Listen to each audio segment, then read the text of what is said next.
You know your reputation is bad when people say you survived poison, bullets, and a frozen river. And that is the PG version of your story. Welcome to Dirt on History, where we dig up the weird, messy, and very human side of the past. Today, we are cracking open the playbook of power of Grigory Rasputin, the Siberian peasant who walked into the Russian court and became the most hated man in the empire.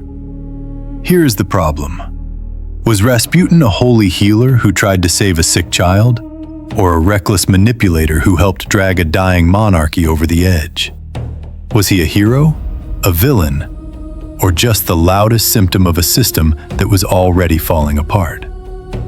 By the end of this video, you will know exactly how he climbed from dirt-poor Siberian nobody to royal insider, the tactics he used to hold on, the blind spot that got him killed, and what his story says about power, hero worship, and political disaster.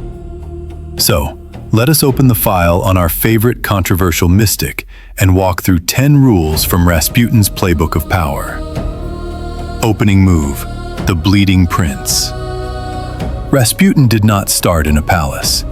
He started in a Siberian village called Pokrovskoye in 1869, the son of a peasant family with almost no education and no future beyond hard labor and long winters.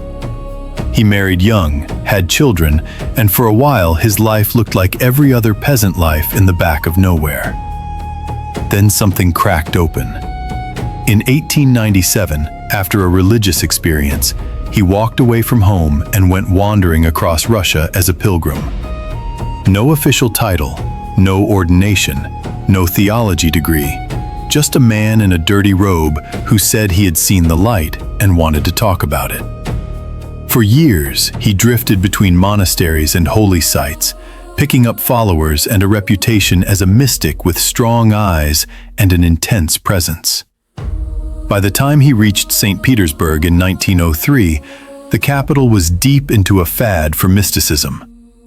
Aristocrats were bored, anxious about the future, and obsessed with spiritual shortcuts.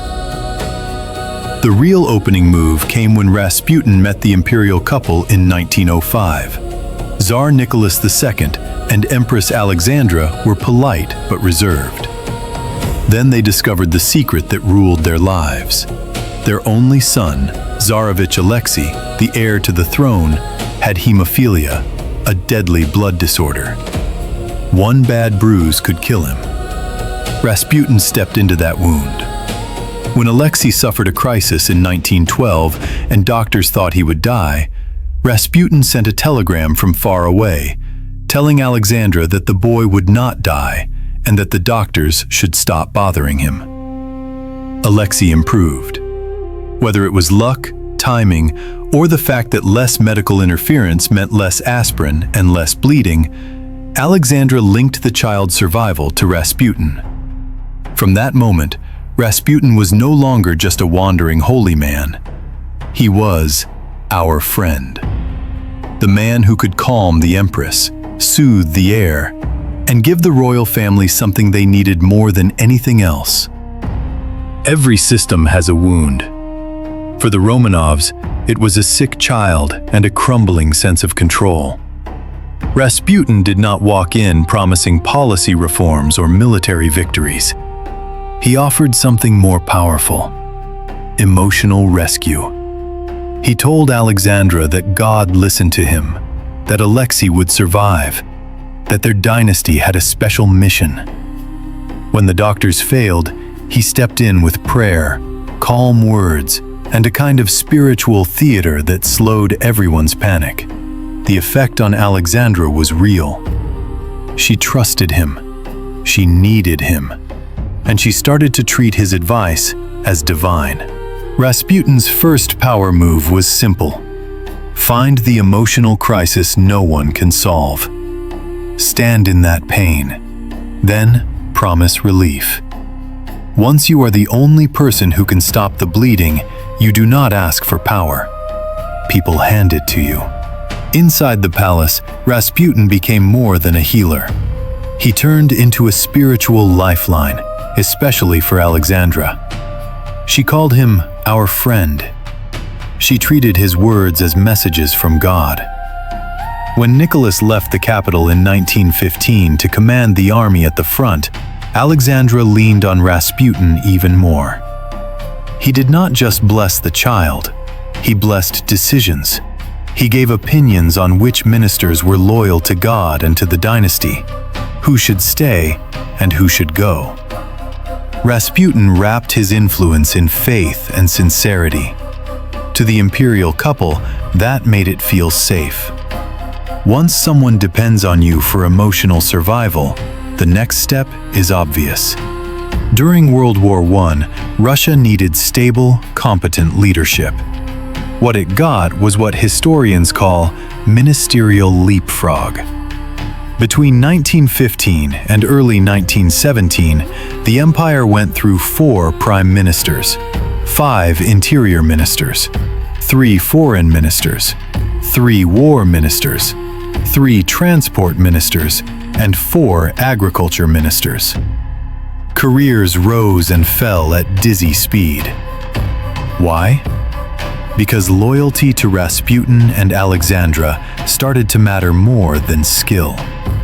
Visitors lined up at Rasputin's door asking for favors. He recommended allies for posts, warned against enemies, and passed his preferences up the chain. Alexandra pressured Nicholas to listen. Ministers who criticized Rasputin often found themselves out of a job. Those who courted him moved ahead. Rasputin did not sit in cabinet meetings. He did something more efficient. He turned access to himself into a currency. Blessings and support flowed out. Titles and offices flowed back in. Rasputin's public image was a wild mix. On one hand, a holy man with a piercing stare who preached about God and repentance. On the other, a man who drank hard, spoke crudely, and slept with his followers. He never became a monk. He never held an official church position. He was a wandering lay preacher wrapped in scandal. That chaos worked in his favor. To his supporters, his flaws made him feel real, even chosen. A sinner who could guide other sinners. To his enemies, his excesses proved he was dangerous and corrupt. The mystery kept him on people's lips. Behind the wild eyes and drunken boasting, there was something deeper at work. A set of inner drivers that powered every move. Drivers. What ran Rasputin's engine? To understand Rasputin's playbook, you have to look under the behavior. First, there was real religious conviction. That 1897 pilgrimage did not just give him a costume, it gave him a mission. He wrote about God, spoke about sin and salvation, and acted as if his presence could change fate. That kind of inner story can make a person fearless and reckless at the same time. Second, there was hunger for status. He came from the very bottom of a rigid society. In St. Petersburg, he walked into rooms where peasants were never meant to stand. His refusal to act humble, his casual attitude with the elite, all sent one clear signal.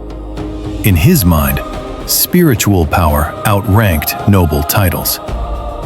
Third, there was simple enjoyment of influence. Police reports and eyewitness accounts describe how he bragged when drunk, took visitors who asked for favors, and involved himself in politics. With that engine running, Rasputin kept pressing harder. Then, he ran into the one thing he could not charm, heal, or outdrink. While Rasputin grew closer to Alexandra, the rest of the elite moved in the opposite direction. Nobles, politicians, and generals watched a peasant with dirty boots shape ministerial appointments, while the country bled on the battlefield. Priests heard rumors of a holy man who drank, boasted, and seduced his followers. The public heard whispers that a German-born empress and her peasant prophet were sabotaging Russia from inside. To them, Rasputin was not just a scandal. He was proof that the empire had lost its mind. A group of aristocrats decided that if they wanted to save the monarchy, they had to cut out the infection. Prince Felix Yusupov, Grand Duke Dmitry, and their allies set a trap in December 1916. They invited Rasputin to Moika Palace for drinks and the promise of good company. If you know anything about Rasputin, you have heard the legend. Poisoned with cyanide and shrugged it off. Shot and got back up. Beaten and still moving.